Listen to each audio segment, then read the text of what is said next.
그러면 이제 2단원에서 두 번째 직권의 구성 물질에 대해서 이제 한번 공부해 보도록 하겠습니다.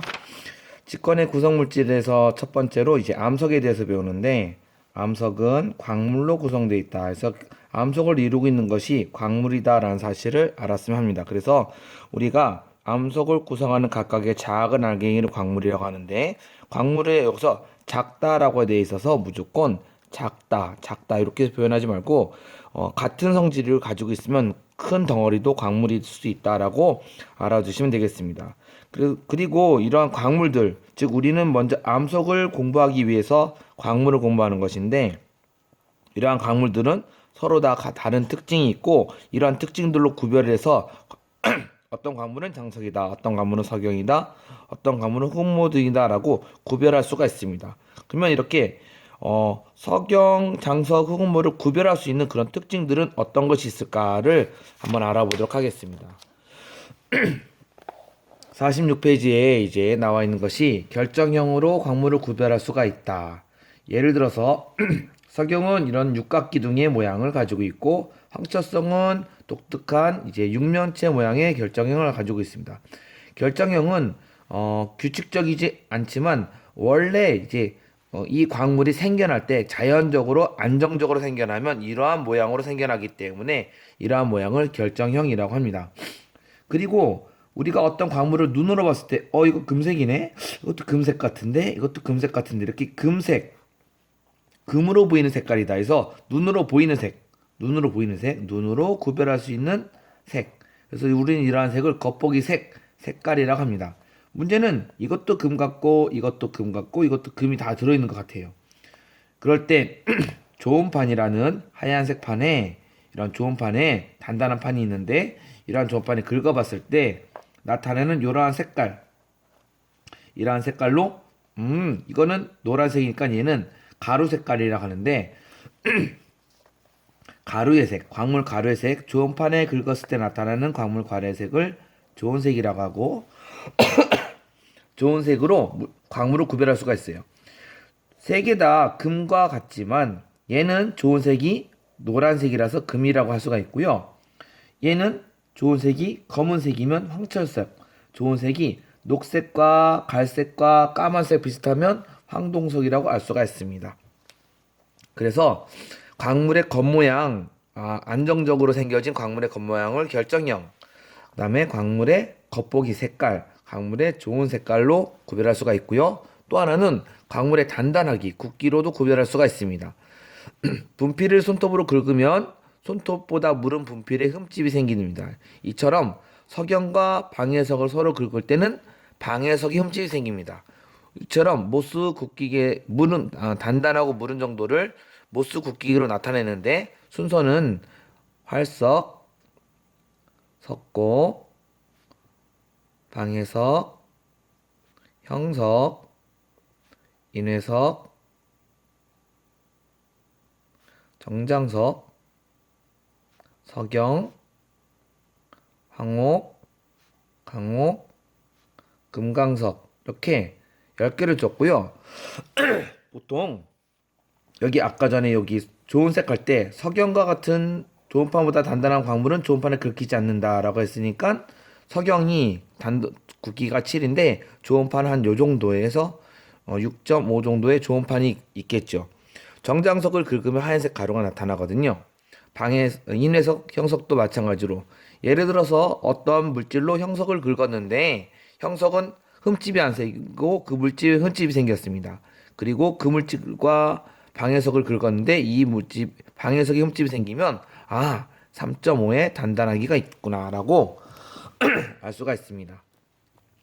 굵기, 즉 광물의 단단하고 무른 정도고, 모스 굵기계 알아두시면 도움이 될 듯합니다. 그 다음에 쪼개짐과 깨짐이 있어요. 쪼개짐이, 흙은 뭐 제가 수업 시간에 백원모를 다 보여줬죠. 다른 반도 아마 백원모를 다 봤을 거예요. 이렇게 얇게 쪼개지는 거.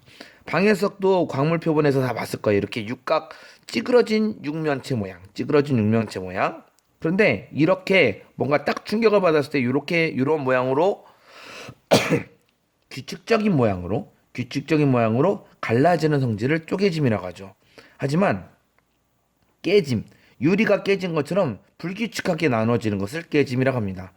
여기 보시면 일정한 방향으로 잘 갈라지는 성질을 쪼개짐이라고 하고 일정한 방향 없이 불규칙으로 나누는 것을 깨짐이라고 합니다.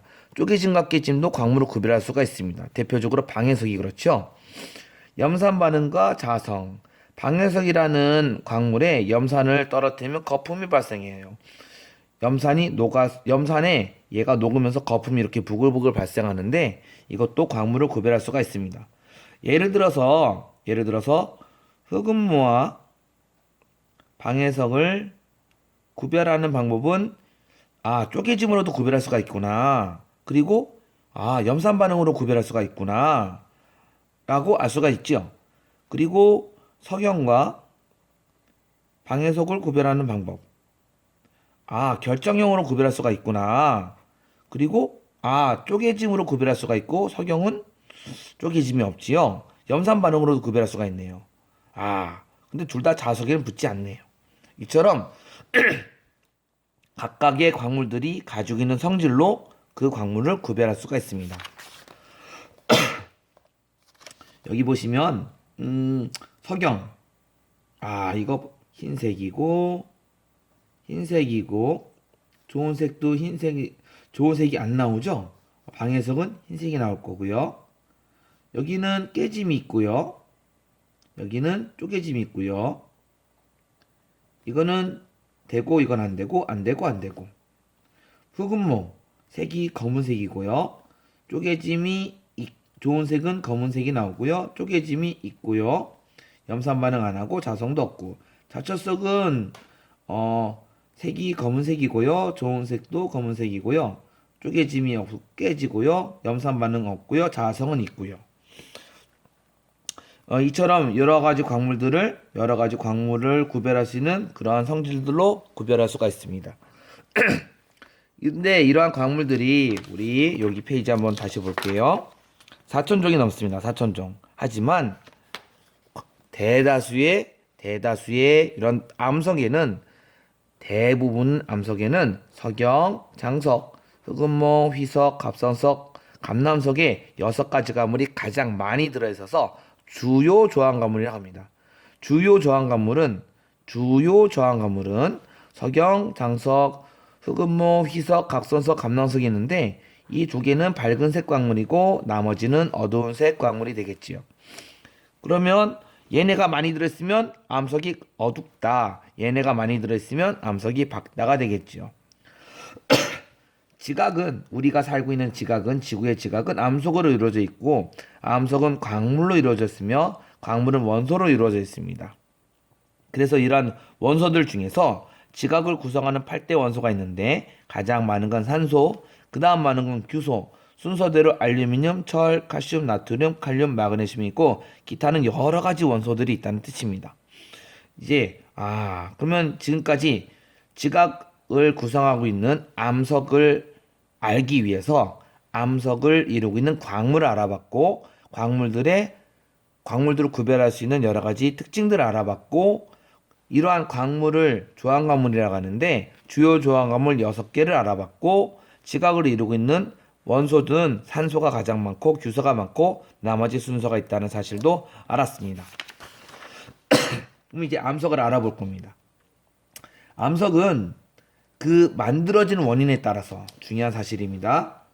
암석은 만들어지는 과정 또는 원인에 따라 구분합니다. 그래서 3가지로 구별할 수 있는데 화성암, 퇴적암, 변성암이 있습니다. 첫 번째가 화성암입니다.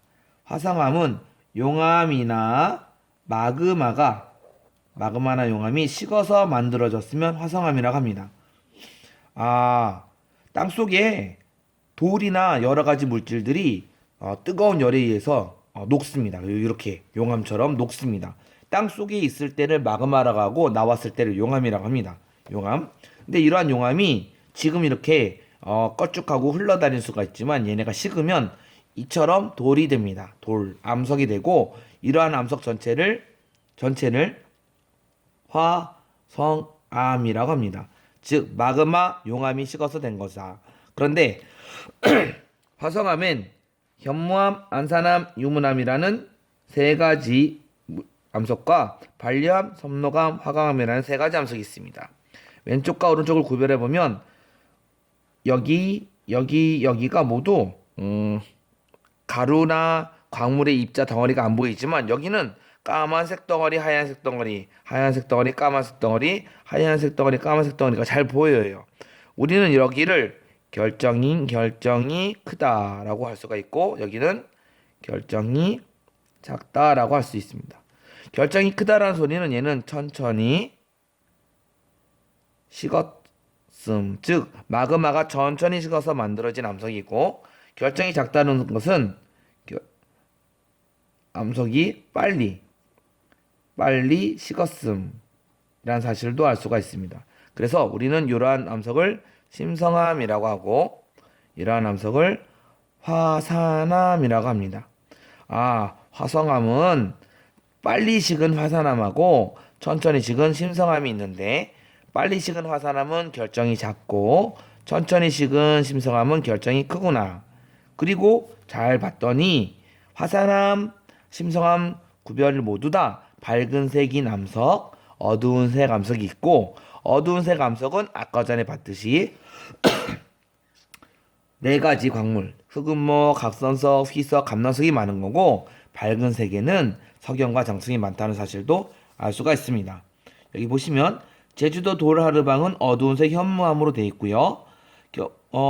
석가탑은 화강암으로 만들어져 있죠. 모두 다 화성암인데 현무암은 심성암, 현무암은 화산암, 화강암은 심성암이 되겠습니다. 그리고 현무암은 어두운 색 광물이 많이 포함되어 있고 화강암은 밝은 색 광물이 더 많이 포함돼서 보이는 것처럼 서로 반대가 되는 성질이 있죠.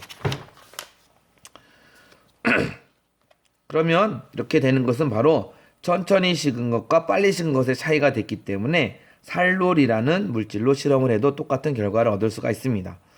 이처럼 마그마가 식어서 또는 용암이 식어서 된 암석을 화성암이라고 하는데 결정이 큰 화성암을 심성암, 그러니까 여기 있는 게 심성암이 되겠죠. 여기서 만들어지는 거. 그다음에 결정이 작은 것을 화산암, 여기 바로 터져서 만들어지는 것이 화산암이 되겠습니다. 그리고 태정암을 보겠습니다. 태정암은 태정물이라는 것이 쌓아져서 다져져서 굳어져야 됩니다. 중요한 것이 태정물이 무조건 있다고 암석이 되는 게 아니라 눌러지고 다져져서 굳어지는 작용까지 생겨야 태정암이 됩니다. 태정암은 태정물의 종류, 구성 알갱이에 따라서 여암, 사암, 세일 또는 이암, 그 다음에 석회암, 응이암으로 구별됩니다. 여기 있는 게 다 중요한 내용인데 볼게요. 여암은 자갈 사이에 여러 가지 모래 진흙들이 메워져서 만들어졌고요. 사암은 모래에다가 진흙이 들어간 것이고 이암과 세일은 가늘고 고운 모래나 점토가 굳어져서 만들어집니다. 옆에 이암과 세일을 구성하는 차이점이 있습니다. 그리고 석회암은 조개 껍데기, 산호와 같은 생물의 유해나 바다에 녹아있는 석회질 성분이 퇴적되고요. 석회암은 그 표면에 묽은 염산을 떨어뜨리면 거품이 발생하는 특징이 있습니다. 암석에도 묽은 염산 반응이 있네요. 아까 전에 방해석도, 이건 광물이죠. 방해석도 묽은 염산 반응이 있었습니다. 또한 응이암은 화산재가 쌓여져서 만들어진 암석입니다. 그러면 우리가 어떤 태정암을 보면 과거의 환경을 추정할 수가 있습니다. 즉 태정암으로 환경을 추정할 수가 있죠. 무슨 뜻이냐? 응이암이 발견되면 주변에 화산 활동이 있었구나. 석회암은 바다, 산호, 조개 껍데기 다 바다에 있으니까 바다였구나. 여암은 돌이나 자갈 같은 게 흘러내려오는 환경이었구나 라는 사실을 알 수가 있습니다. 여기 보처럼 또 하나 태정암에는 이렇게 화석이 남아있는 경우도 있습니다. 태정암은 이렇게 층층이 쌓아져 보이는 이러한 모습, 지층이 보이는데 요거 하나하나를 지층이라고 하는데 이러한 줄무늬를 층리라고 합니다. 층리라고 합니다. 그리고 이러한 층리를 연구하고 이런 지층을 연구하면 과거에 어떠한 물질들이 있었고 어떠한 생물들이 살았는지도 알 수가 있고 퇴적하면은 화석이 존재한다는 사실도 알아두시면 됩니다. 변성함은 다른 암석이 열과 압력을 받아서 변한 것입니다. 중요한 건 다른 암석이라는 거죠. 여기서 다른 암석이 화성암 그리고 퇴적암 이 열과 압력을 받아서 변한 것 이면서 변성암도 변할 수 있습니다. 변성암이 또 열과 압력을 받아서 변할 수도 있겠지요. 이처럼 변성작용을 받는데 변성작용의 원인은 높은 열, 큰 압력을 받아서 됩니다. 여기 편암, 편마암, 규암, 대리암의 사진이 있습니다. 그러면 어떻게 되는가? 먼저 편암과 편마암의 경우에 줄무늬가 나타나는데 이러한 줄무늬는 요 실험처럼 누르게 되면 머시멜로가 이렇게 옆으로 되는 것이 생겨납니다. 그래서 변성암의 줄무늬는 누르는 힘에 대해서 수직으로 납작해져서 만들어진다라는 사실, 수직으로 배열된 것이다. 높은 압력을 받아서 수직으로 배열되는 것이다. 그러면 이렇게 줄무늬가 이렇게 생겼으니까 압력의 방향은 이렇게 이것이 압력의 방향이 되겠지요.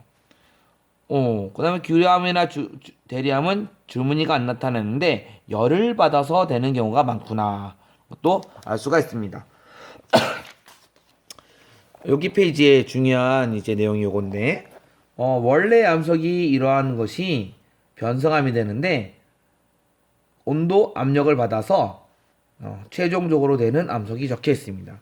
화강암은 편마암으로, 석영질사암은 규암으로, 이암과 세일은 대편마암으로, 석회암은 대리암으로 되는구나. 중요한 것은, 변성암이 이렇게 되는 것뿐만 아니라, 암석은 가만히 있지 않는구나. 변성암이 녹거나 화성암이 녹거나 퇴적암이 녹은 다음에 식으면 화성암이 되죠. 화성암이 잘게 부서져서 퇴적물이 되고 변성암이 잘게 부서서 퇴적물이 되고 퇴적암이 잘게 부서서 퇴적물이 되고 다시 다져지고 부서지면 퇴적암이 되는구나. 화성암이 열과 압력을 받고 퇴적암이 열과 압력을 받아도 변성암이 되는구나 라는 사실. 즉 암석은 순환을 하는데 환경 변화에 따라서 다른 암석으로 바뀌고 있습니다. 우리들 주변에서 암석을 이용해서 여러 가지 환경과 여러 가지 생활에 쓰입니다. 암석을 우리 생활에서 많이 썼지요. 초기에는 암석을 그대로 사용했지만 나중에는 암석을 다듬고 나아가서 광물을 이용해서 철이나 구리 같은 것을 얻었지요. 오늘날 여러 가지로 이제 쓰입니다. 특히 대리암 같은 경우 바닥재로 쓰이고요. 수원, 화성 이런 데 사암으로 만들어진 게 붉은색 사암. 그다음에 화강암으로 만들어졌다. 단단하지요.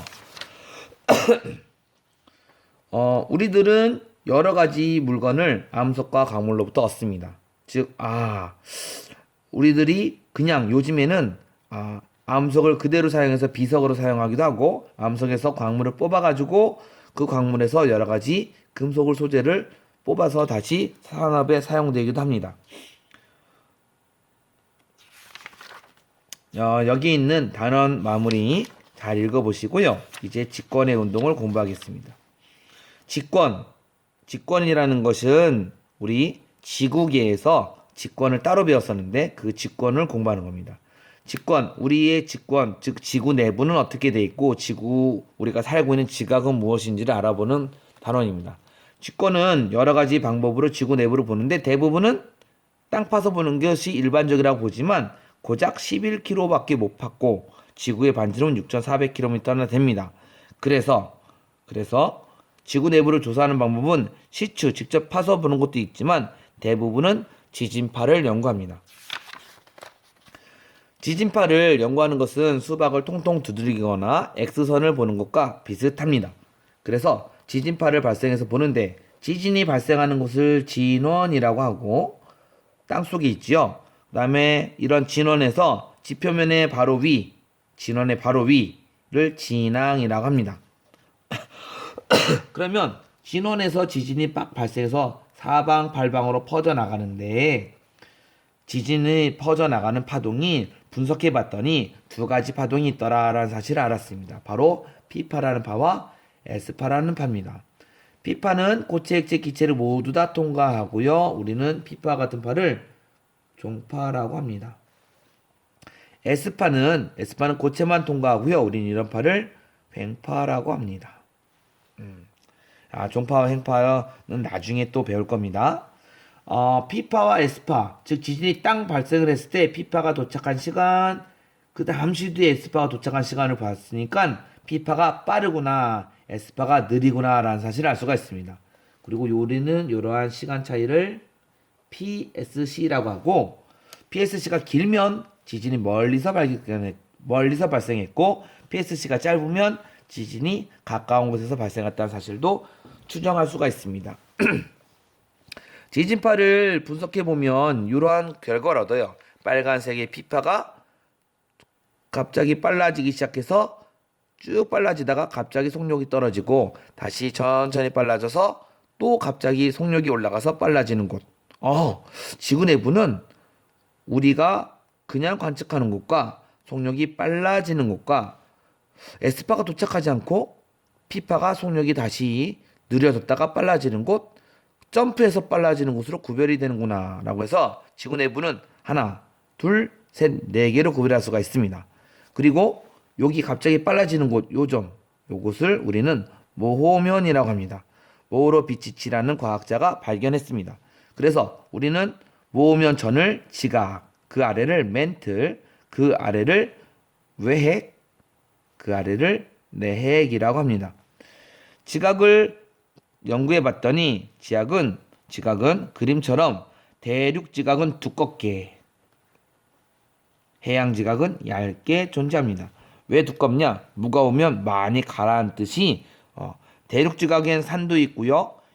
빙하도 올라갈 수가 있죠. 그래서 대륙 지각 전체가 무겁기 때문에 무거운 배가 많이 가라앉듯이 이렇게 멘틀 속에 많이 가라앉아 있는 형태고, 해양 지각은 얇게 되어 있습니다. 대륙 지각 같은 경우 30km가 넘고요. 해양 지각은 8km 정도 되거나 어떤 데는 4km 되기도 합니다. 지구 내부가 속력이 달라지는 사실을 알았기 때문에 우리는 지구 내부를 이렇게 봤습니다. 지각, 얇은 지각. 그다음에 멘틀, 양이 엄청나게 많습니다. 양이 생각해 보시죠. 요만큼만 있는 게 아니라 전체적으로 되어 있으니까 멘틀은 양이 가장 많고요. 그 다음에 외핵은 액체일 거라고 통과합니다. 이유가 액체 상태의 바깥층 외핵. 이유는 P파의 속도가 감소하고 S파가 더 이상 전파되지 않기 때문에, 기체면 여기 가운데가 기체일 수가 없죠. 이게 너무 무거운 물질들이므로. 그래서 액체일 것이라 추정을 합니다. 그리고 안쪽에 고체로 되어 있는 내핵. 이게 고체라는 추정은 이 그래프에서 알 수가 있어요. 왜냐? 갑자기 속력이 천천히 늘어지다가 갑자기 빨라지는데, 분명히 물질이 액체여도 빨라지겠지만 액체에서 이 정도 속도인데 여기가 고체거든요. 고체인 속력과 비슷하게 빨라지기 때문에 고체일 것이다 라고 추정을 합니다. 그러면 지각이 이러한 사실을 알았는데 글리소포테리스라는 식물이 있는데, 이러한 식물은 화석이 여기 발견, 여기 발견, 여기 발견, 여기 발견, 여기 발견됩니다.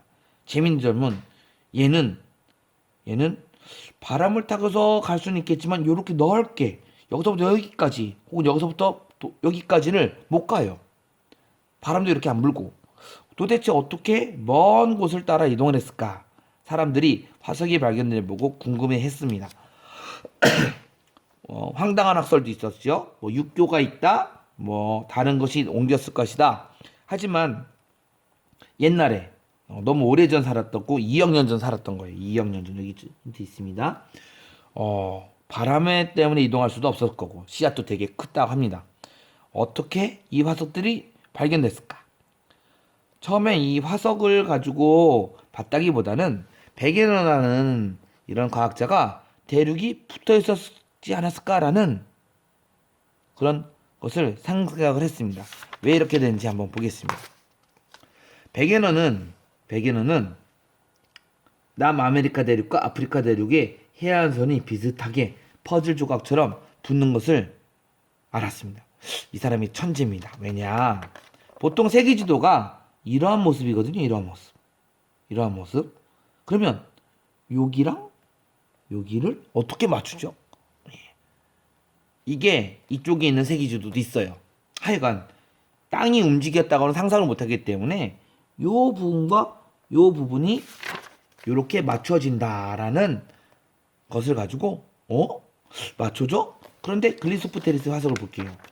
여기랑 여기 이거 맞춰서 요거 딱 돌면 여기가 되겠는데? 그죠? 여기가 이렇게 되겠는데? 라고 상상을 했습니다. 그러면 해서 요 조각 여기는 인도 조각을 여기다 붙이고요. 남극 조각을 여기다 붙이고요. 오세아니아 조각을 여기다 붙였더니 글리소프테리스 화석이 이렇게 연결이 되는더라. 우와! 그리고 글리소프테리스 화석만이 아니라 여러 가지 화석들을 봤더니 연결되는 거 동시대 붙어 있었다라면 동시대에 연결되는 것을 찾아냈어요. 우와! 땅이 붙어 있었지 않았을까? 땅이 붙어 있지 않았을까라고 증거를 찾아냈고요. 또 찾아봤더니 산맥도 붙어 있었죠. 우와. 또 찾아봤더니 빙하가 퍼져나간 흔적도 일치했습니다. 땅이 붙어 있었던 거 아닙니까? 라고 해서 이것을 가지고 땅이 옛날에 2억 년 전엔 붙어 있었어요. 그런데 떨어지기 시작해서 지금 같은 모습으로 되지 않았을까라는 대륙 이동설을 주장했고요.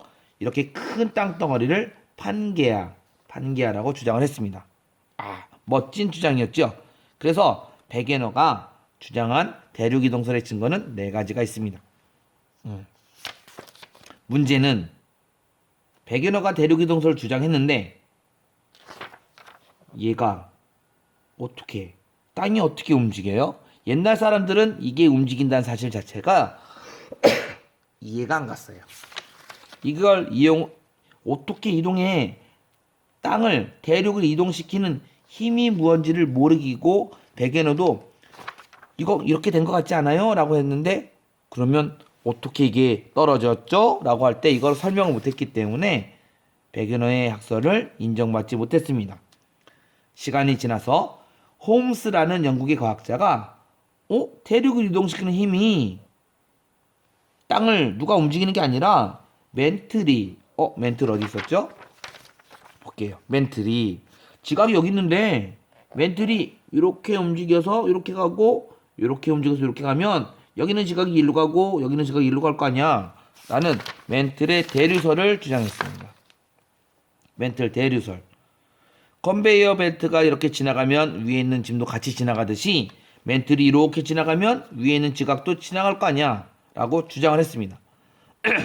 베게너가 설명하지 못했던 대륙이동의 원리를 멘틀의 대류라는 것으로 밝혀내면서 대륙이동설 베게너가 맞는 거 주장한 거 아니야? 라고 밝혀지게 됐고요. 멘틀 대류설 다음에 바다 지형을 조사해 봤는데 바다 지형엔 바닷속에 산맥이 있습니다. 이러한 산맥을 해령이라고 합니다. 그런데 이 해령이 규칙적으로 높은 세령, 조금 낮은 산맥들이 조금씩 보이고 재밌는 것은 나이를 생각해 봤더니 최근에 만들어진 암석, 100년 전에 만들어진 암석, 400년 전 만들어진 암석, 1000년 전에 만들어진 암석이 규칙적으로 양쪽으로 다 있습니다. 그러면 최근에 만들어졌다가 시간이 지나서 또 최근에 만들어진 게 생겨서 벌어지고 또 최근에 만들어진 게 생겨서 벌어지고 또 최근에 만들어진 게 생겨서 벌어지고 이렇게 벌어진 거 아니야? 멘틀이 올라가서 되면 해령에서 새로운 지각이 생성되고 지각이 옆으로 가서 해저가 확장되는 것을 주장했습니다. 이것은 미국의 과학자 헤스와 디츠가 주장을 했습니다. 해령의 가운데 갈라진 틈에서 분출한 멘틀 물질이 굳어서 새로운 해양 지각이 만들어지고 새로운 해안 지각이 만들어지면 오래된 지각이 밀려서 양쪽으로 이동해서 바다가 커진다라는 해저 확장설을 주장했습니다. 우와, 해저가 확장해? 진짜로? 그런데 해저 확장설을 조사하던 과정에서 뭘 알았냐? 지구는 입체 퍼즐이네. 입체 퍼즐처럼 판으로 구성되어 있다라는 판 구조론까지 발전했습니다.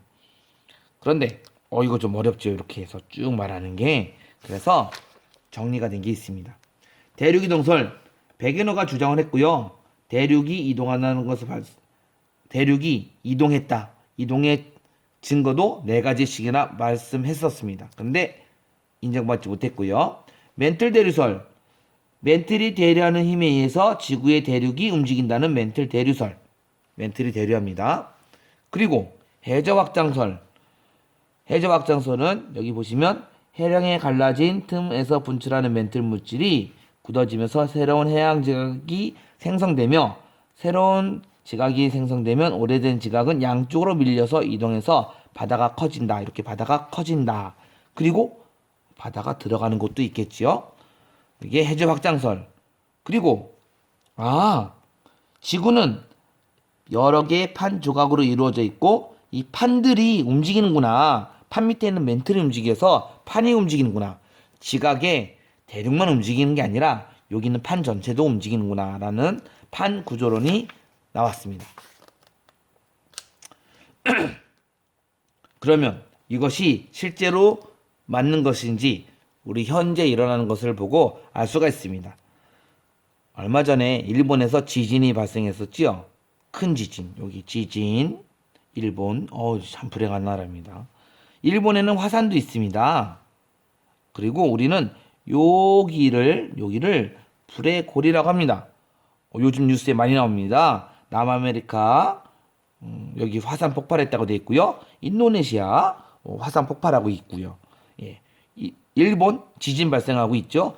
여기 칠레 지진 발생하고 있습니다. 이거 여기 전부 다 무슨 일이 있나 봅니다. 우리는 여기를 불의 고리라고 합니다. 잘 봤더니 이런 불의 고리 전체가 판의 경계면입니다.